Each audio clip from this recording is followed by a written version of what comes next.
J'étais chargée, pour toutes les associations de patients qui participent à cette journée, d'aller récupérer des témoignages de patients par rapport au sujet des médications. J'ai choisi la forme de verbatim de patients parce que je voulais absolument pas sortir de leur propre représentation et rester vraiment sur quelque chose de brut. Par exemple, je suis pas un cobaye. Ça, c'est vraiment le truc qui est lié au laboratoire, à tout ce côté financier, parce que bon, c'est assez décrié par les patients, mais dans la presse aussi, on entend beaucoup parler de ce sujet depuis quelques temps. D'autres verbatims, ça va être mais j'ai déjà assez de soucis comme ça de santé pour prendre des médicaments qui vont générer encore autre chose. On me dit pas tout sur les médicaments.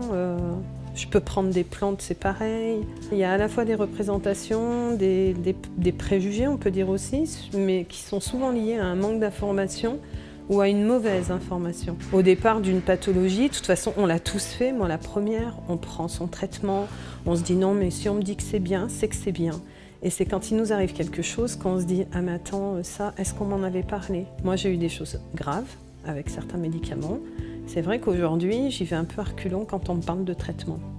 Et aux patients, si je devais leur donner des messages clés, c'est ne faites pas comme moi, osez poser toutes les questions, il n'y a aucune question stupide.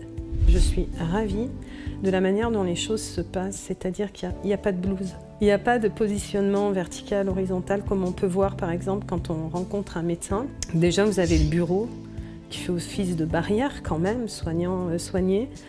Là, dans ce genre de rencontre, justement, on en oublie qu'on est mélangé, qu'on est des soignants, des patients. Voilà. Donc déjà, c'est un contexte qui met à l'aise, qui est favorable pour la discussion. Donc je trouve que depuis ce matin, justement, il y a des échanges qui sont très porteurs.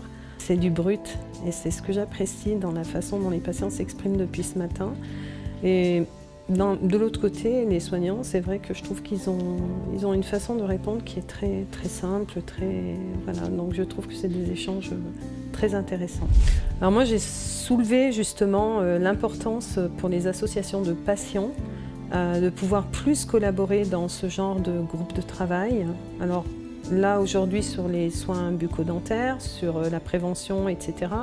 Mais ça peut s'opérer dans d'autres domaines. Ça peut être, demain, on fait une journée d'information sur le microbiote intestinal, par exemple, j'aurai le même discours. En disant que les associations de patients et les patients ont un véritable rôle et une parole à apporter, un témoignage.